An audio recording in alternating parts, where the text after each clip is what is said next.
In this video, we will be learning about chapter 10 of class 7 English. The name of the chapter is The Story of Cricket.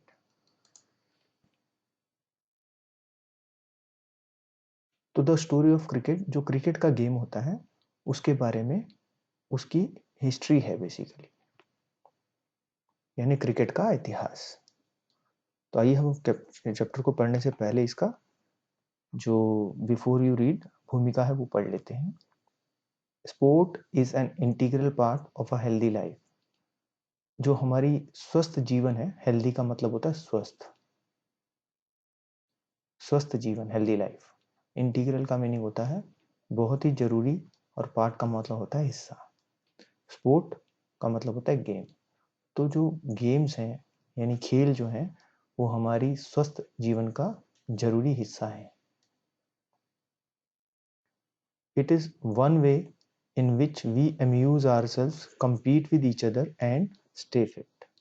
ये एक तरीका है जिसमें हम एक अपने आप का मनोरंजन करते हैं। अम्यूज का मतलब होता है मनोरंजन करना, और compete का मतलब होता है एक दूसरे से कंपटीशन करते हैं। तो जब हम एक दूसरे से कंपटीशन करते हैं और अपने आप को मनोरंजन करते हैं और हम फिट रहते हैं यानी स्वस्थ रहते हैं। Among the various sports such as hockey, football and tennis, cricket appears to be the most appealing national entertainment today। तो जो बहुत सारे गेम्स हैं जैसे कि हॉकी, फुटबॉल,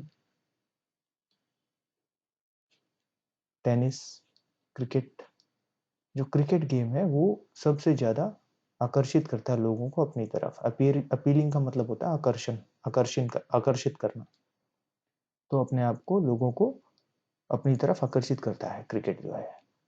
और ये एक नेशनल एंटरटेनमेंट है आज की डेट में। नेशनल एंटरटेनमेंट का मतलब है राष्ट्रीय मनोरंजन का तरीका है।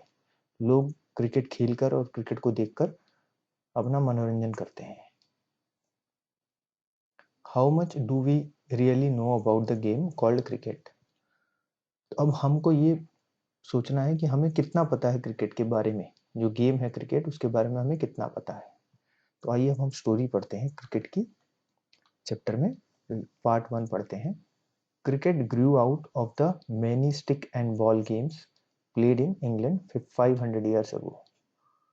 तो जो क्रिकेट एक गेम जो शुरू हुआ, ये ग्रू आउट का मतलब है जहां से शुरू हुआ या फैलना शुरू हुआ या बढ़ना शुरू हुआ। तो ये 500 साल पहले इंग्लैंड में एक स्टिक एंड बॉल गेम था। स्टिक एंड बॉल मतलब एक लकड़ी से खेले जाने वाला और गेंद के साथ खेले जाने वाला गेम था। जो वे बैट है, bat, the word bat is an old English word that simply means stick और क्लब। तो जो बैट है इसका असली मतलब है एक कोई स्टिक या क्लब, यानी कोई डंडी या कोई इसी तरह की कोई चीज। By the 17th century cricket had evolved enough to be recognisable as a distinct game. और जब 17th सेंचुरी आई तो तब तक जो क्रिकेट था वो एक इवॉल्व का मतलब होता है पनपना, यानी वो ऐसा गेम बन गया था पनप करके कि उसे रिकॉग्नाइज किया, यानी पहचान में आ गया वो गेम एज अ अलग गेम। डिस्टिंक्ट गेम का मतलब अलग गेम की तरह पहचान में आया क्रिकेट। क्रिकेट मतलब पहले हॉकी से रिलेट किया जाता था, लेकिन क्रिकेट अलग गेम बन गया 17th सेंचुरी में। Till the middle of the 18th century bats were रफली the same shape as hockey sticks. तो जो 18 सेंचुरी तक, लगभग मिडिल ऑफ 18 सेंचुरी मतलब 18 सेंचुरी के बीच तक जो बैट थे वो बिल्कुल सेम थे जैसे कि हॉकी स्टिक होती थी, नीचे से मुड़ी हुई, curving towards at the bottom, यानी आउटवर्ड्स एट द बॉटम मतलब बाहर की तरफ नीचे से मुड़ी हुई, जैसे हॉकी होती है ऐसे मुड़ी हुई। तो ये ऐसे बैट की शेप होती थी। There was a simple reason for this. The ball was bowled underarm along the ground and the curve at the end of the bat gave the batsman the best chance of making contact। इसका ये reason है, simple जो reason है कि जो ball होती थी पहले वो अंडर आर्म फेंकी जाती थी, यानी जमीन के साथ साथ फेंकी जाती थी। पहले हाथ घुमा के नहीं फेंकी जाती थी, नीचे से लुढ़का के फेंकी जाती थी। तो जो हॉकी की शेप में बैट को इसलिए रखा जाता था ताकि जो बैट है वो बॉल को टच कर सके, जब बॉलर बॉल फेंके तो बैट्समैन बॉल को कांटेक्ट कर सके, बॉल को मार सके बैट से।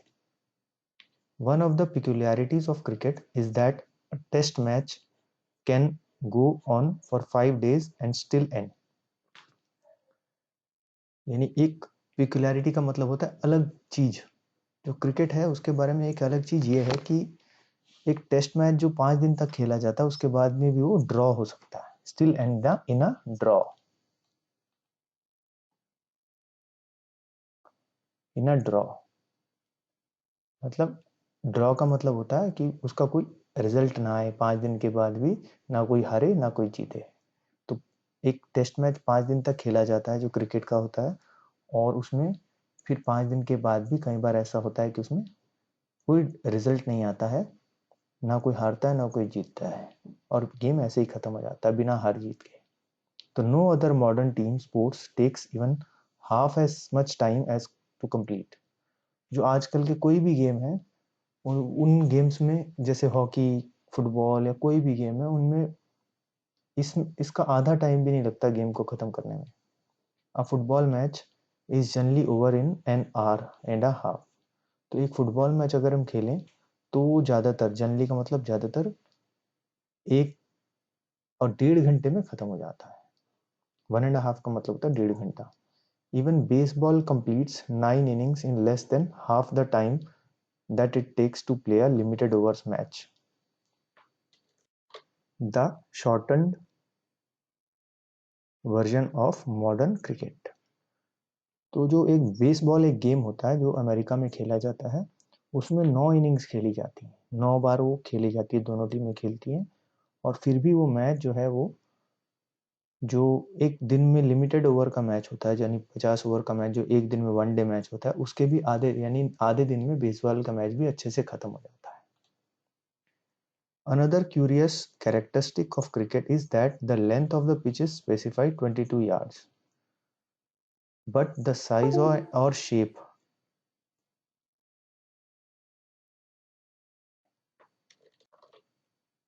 but the size but the size or shape of the ground is not।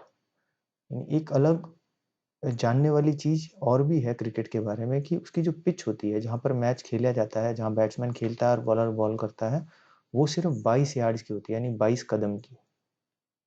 लेकिन जो उसका ग्राउंड होता है वो ग्राउंड की कोई शेप और साइज नहीं होता।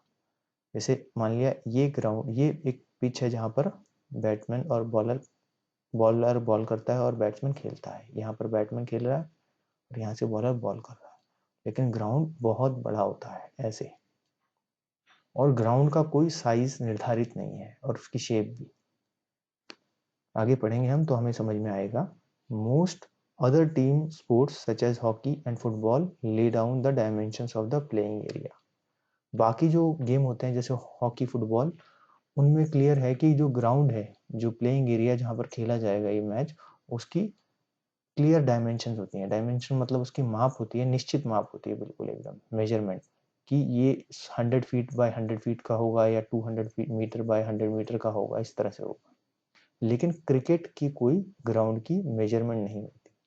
Grounds can be oval like Adelaide Oval और nearly circular like Chepauk in Chennai.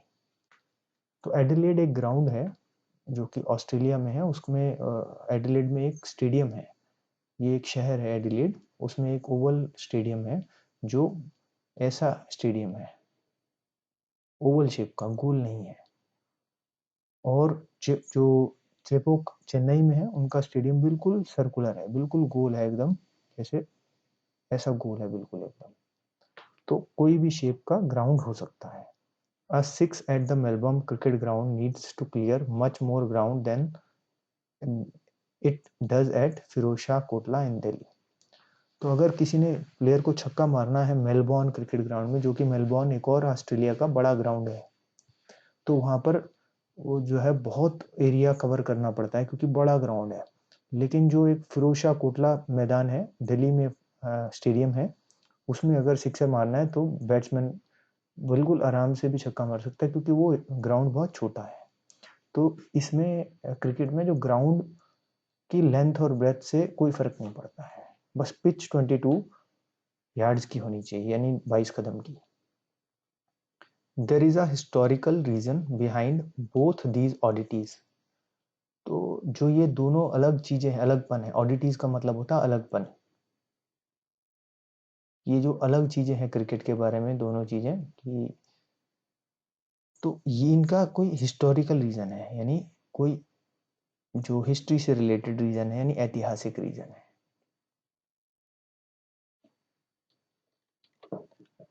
Cricket was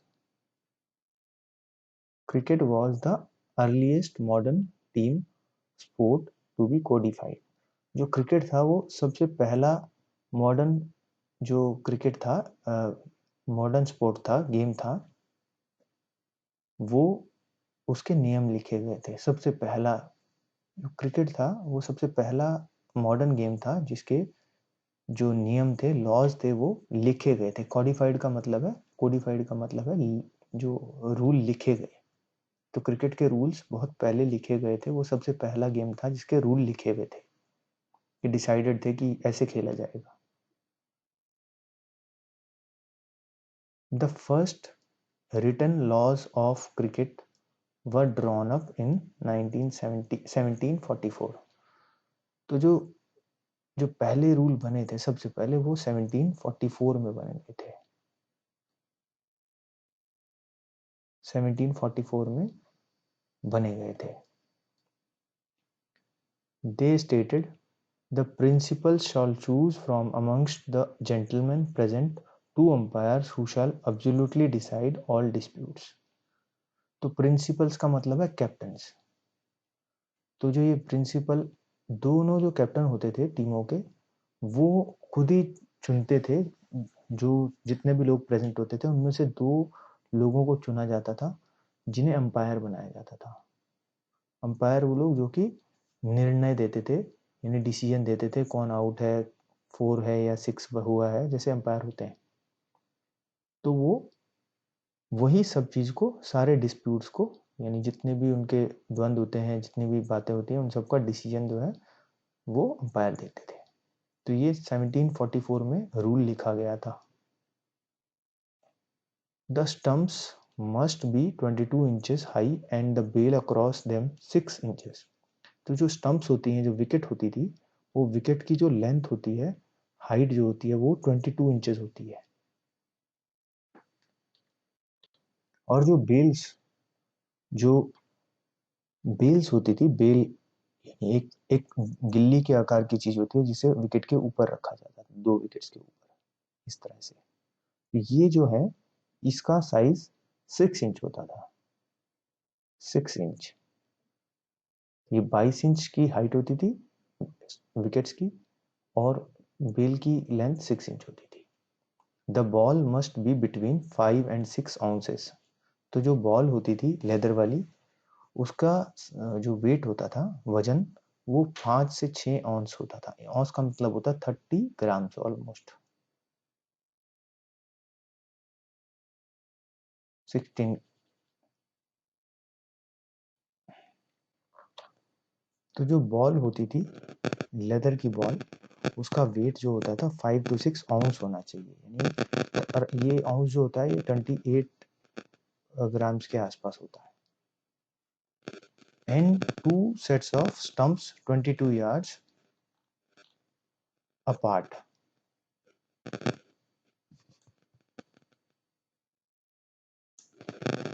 यानी जो स्टंप्स होती थी, 2 सेट्स होते थे, ऐसे एक इस तरफ लगा रहता था स्टंप्स, और एक इस तरफ लगा रहता था पिच में।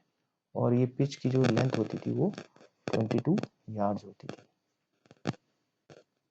यहाँ पर स्टंप लगती थी, यहाँ पर दूसरी स्टंप लगती थी, यहाँ बैट्समैन खेलता था, ये बैट्समैन का यहाँ पर है बैट्समैन, और यहाँ पर बॉलर।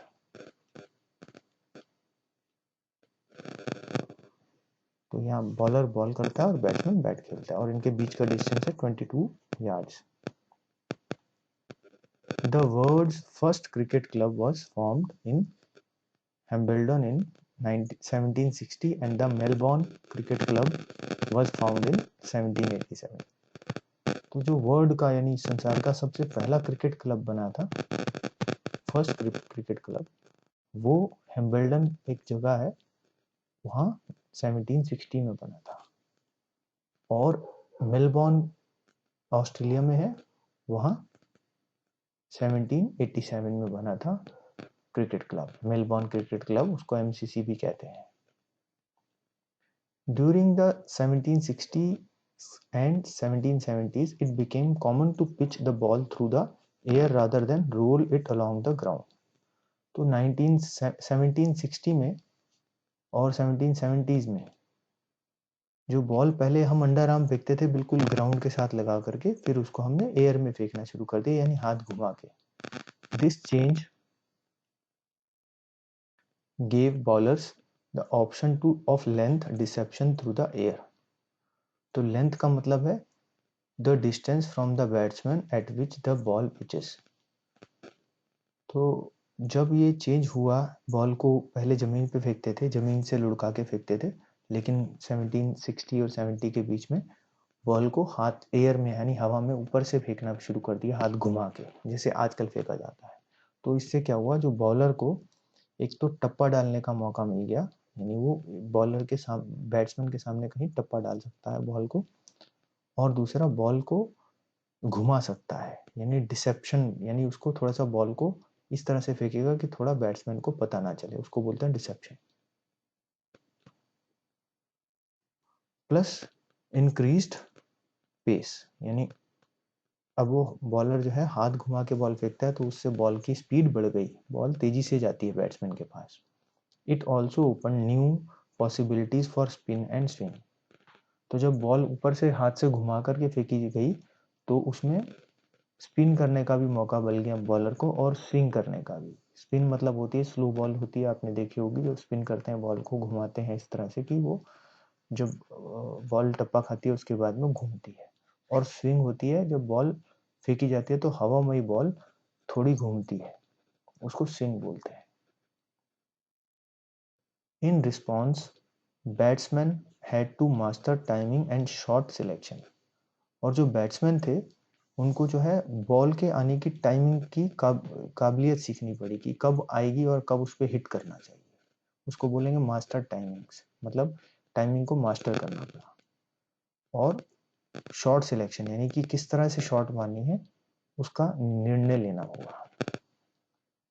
तो one immediate result was the replacement of the curved bat with the straight one, जिसकी वजह से सबसे पहले तुरंत ही एक चेंज आया। इमीडिएट का मतलब तुरंत एक चेंज आया बैट में, वो था बैट जो पहले नीचे से मुड़ा होता था अब वो सीधा बैट बनने लग गया, जैसा आजकल होता है स्ट्रेट बैट। स्ट्रेट, पहले कर्व बैट था, अब स्ट्रेट हो गया। The weight of the ball was limited to between 5.5 to 5 3/4 ounces। और फिर वेट जो है थोड़ा सा बॉल का बदली कर दिया, अब 5.5 से 5 3/4 ounces यानी 29 ग्राम के आसपास पर ऑन्स होता है। तो 5.5 ऑन्स का मतलब हो गया लगभग 150-170 ग्राम के आसपास हो गया। And the width of the bat to 4 inches, जो बैट की विथ थी वो 4 इंचेस कर दी गई। In 1774 the first leg before was law was published. तो 1774 में एक लेग बिफोर विकेट होता है LBW, जिससे प्लेयर आउट हो जाता है क्रिकेट में, बैट्समैन, तो वो जो लॉ था वो बना था 1774 में, लेग बिफोर विकेट का लॉ बना था। Also round this time a third stump became common. तो पहले सिर्फ 2 स्टंप्स होती थी, फिर वो तीसरी स्टंप भी उसी में लगनी शुरू हो गई। तो इसी टाइम, इसी दौरान, जो 1774 के आसपास ही, bye 1780 3 days had become the length of a major match, and this year also saw the creation of first 6 seam cricket ball। 1780 में जो मैच थे वो 3 days के होने लग गए, पहले 5 डेज होते थे, फिर वो 3 डेज में होने लग गए 1780s में। और उसी साल जो बॉल होती थी, बॉल लेदर की बॉल में पहले सिर्फ 2 पीस होते थे, ऐसे जुड़ती थी बॉल, और इसमें बीच में टांके लगते थे, सीम होते थे। तो फिर बाद में बॉल में 6 लेदर के पीस लगने लग गए, जैसे ऐसे 1, 2, और ऐसे ही एक और हिस्सा कहीं ऐसे। तो 3 यानी 6 पार्ट्स में बॉल बनती थी और उसमें टांके लगते थे। 6 सीम का मतलब है 6 टांके लगते थे उसमें, अलग अलग।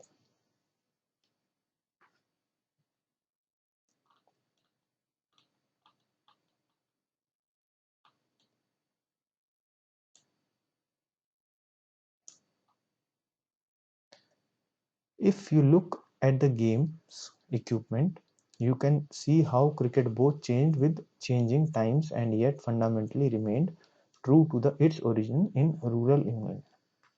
तो अगर हम गेम को देखें और गेम का जो इक्विपमेंट है, खेलने के जो चीज़ें हैं गेम को खेलने की, तो हमें पता चलेगा क्रिकेट में काफ़ी चेंज आया है। लेकिन फिर भी क्रिकेट जो है वो पुराने क्रिकेट की तरह ही है, जैसा फंडामेंटली, मतलब मूल रूप से जो क्रिकेट पहले खेला जाता था वैसा ही है जैसा रूरल पुराने इंग्लैंड में खेला जाता था, इंग्लैंड के गाँव में जहाँ से वो शुरू हुआ। तो क्रिकेट वैसा ही है लगभग, लेकिन उसके इक्विपमेंट में थोड़ा सा चेंज आया है। Cricket's most important tools are all made of natural pre-industrial materials. जो क्रिकेट का जो मेन खेलने वाली चीज़ें हैं, जैसे बैट, बॉल और विकेट्स, ये सब नेचुरल मटेरियल से बनती है, यानी जो इंडस्ट्री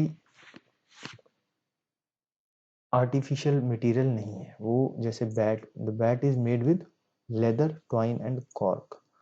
तो जो बैट बनता है वो बनता है लेदर से, ट्वाइन एक रस्सी होती है,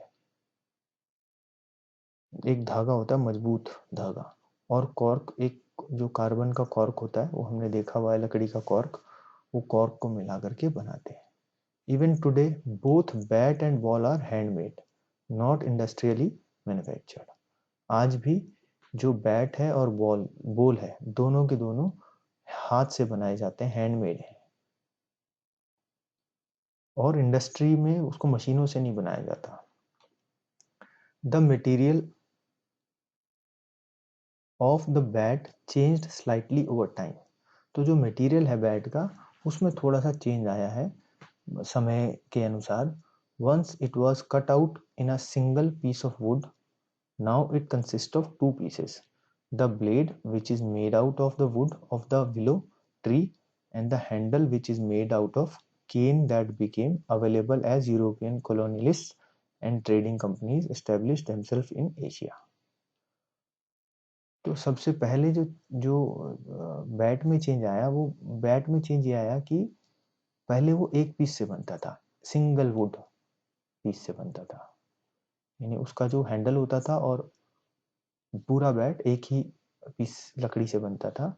अब वो 2 पीस से बनता है, 2 पीसेस से। वो 2 पीसेस क्या है, एक तो जो बैट का मेन ब्लेड है जिससे खेला जाता है, जिस पे बॉल आके लगती है, वो विलो ट्री है, एक तरह का पेड़ होता है, उसकी लकड़ी से बनता है। और जो उसका हैंडल होता है जिसे हम हाथ में पकड़ते हैं, वो केन का बनता है, यानी बांस, बम्बू का बनता है। ये कब बनना शुरू हुआ, जब यूरोपियन कॉलोनिया जब आई, अंग्रेज जब इंडिया में या एशिया में आकर के बसने लगे, क्योंकि वहां पर केन बहुत मिलता था। Unlike golf and tennis, cricket has refused to remake its tools with industrial or man-made materials. Plastic, fiberglass and metal have been firmly rejected. तो यानी ये कह रहे हैं कि जैसे क्रिकेट, जैसे गोल्फ और टेनिस में हो रहा था, गोल्फ और टेनिस में हो रहा है कि वहाँ पर प्लास्टिक और बाकी मटेरियल यूज हो रहे हैं। जो क्रिकेट है उसमें सिर्फ आज भी नेचुरल चीज़ें यूज हो रही हैं ज़्यादातर, जैसे कि लकड़ी इत्यादि या लेदर। अभी आप देख सकते हैं ये a rough and ready cricket game being played in a village in Himalayas इन 1894।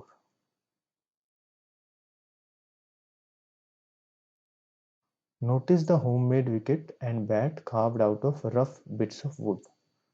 तो ये 1894 में हिमालयों में इंडिया में क्रिकेट खेला जा रहा है और इसमें जो विकेट्स हैं वो ऐसे ही लकड़ियां लगा रखी हैं, आप देख सकते हैं इसमें। और जो बैट है वो भी ऐसे ही बनाया हुआ है, घर में बनाया हुआ जैसा बैट होता है। तो क्रिकेट तब से इंडिया में चल रहा है। तो हम यहाँ पर थे कि जो क्रिकेट है उसने जो इंडस्ट्रियल टूल्स हैं, यानी जो मशीनें हैं, टूल्स, इंडस्ट्रियल टूल्स, उनका उनको यूज़ नहीं किया, उनको रिफ्यूज़ कर दिया, यानी उनका इस्तेमाल मना करा क्रिकेट में। और मैन मेड मटेरियल जो है प्लास्टिक, फाइबर ग्लास, ये ढंग से रिजेक्ट कर दिए, यानी इनको यूज़ करने से मना कर दिया क्रिकेट ने। But in the matter of protective equipment cricket has been influenced by technological change। तो जो प्रोटेक्टिव इक्विपमेंट क्रिकेट में यूज होता है, यानी जो सुरक्षा के लिए, यानी अपने आप के बचाव के लिए इक्विपमेंट होता है, जैसे कि हेलमेट, ग्लव्स इत्यादि जो कुछ चीजें यूज होती हैं, उसमें जो है क्रिकेट ने टेक्नोलॉजी से क्रिकेट प्रभावित हुआ है, यानी टेक्नोलॉजी के हिसाब से उन्होंने चेंज आया हेलमेट में, ग्लव्स में और पैड्स में। जो पैड्स हम पहनते हैं उन पैड्स में काफी बदलाव आया है, ताकि वो अच्छा सामान हमें मिल सके, ताकि हम बचाव से खेल सकें क्रिकेट, अपने आप को बचा के, अच्छे से बचा के। The invention of vulcanised rubber led to the introduction of pads in 1848 and protective gloves soon afterwards। तो ये वेल्कनाइज रबड़ का मतलब होता है रबड़ को हार्ड कर देते हैं, बहुत मजबूत बना देते हैं रबड़ को। तो जब वो रबड़ का आविष्कार हुआ, इन्वेंशन का मतलब आविष्कार, तो जब रबड़ का आविष्कार हुआ तो वल्कनाइज जो हार्ड रबड़ का आविष्कार हुआ, तो फिर पैड का इंट्रोडक्शन हो गया, यानी पैड्स हमने इस्तेमाल करने शुरू कर दिए क्रिकेट में 1848 में। और कुछ ही दिनों बाद जो ग्लव्स थे हाथ में जो बैट्समैन पहनते हैं, उनका भी इस्तेमाल शुरू कर दिया गया। And the modern game would be unimaginable without helmets made out of metal and synthetic light weight materials. तो जो आजकल का गेम है वो अनइमेजिनेबल हो जाता।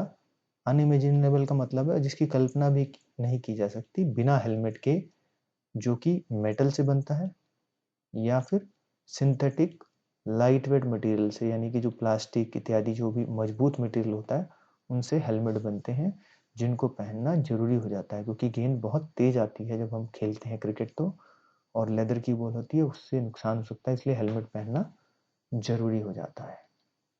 तो यहाँ पर पार्ट 1 कवर हो गया है, अभी पार्ट 2 हम देखते हैं।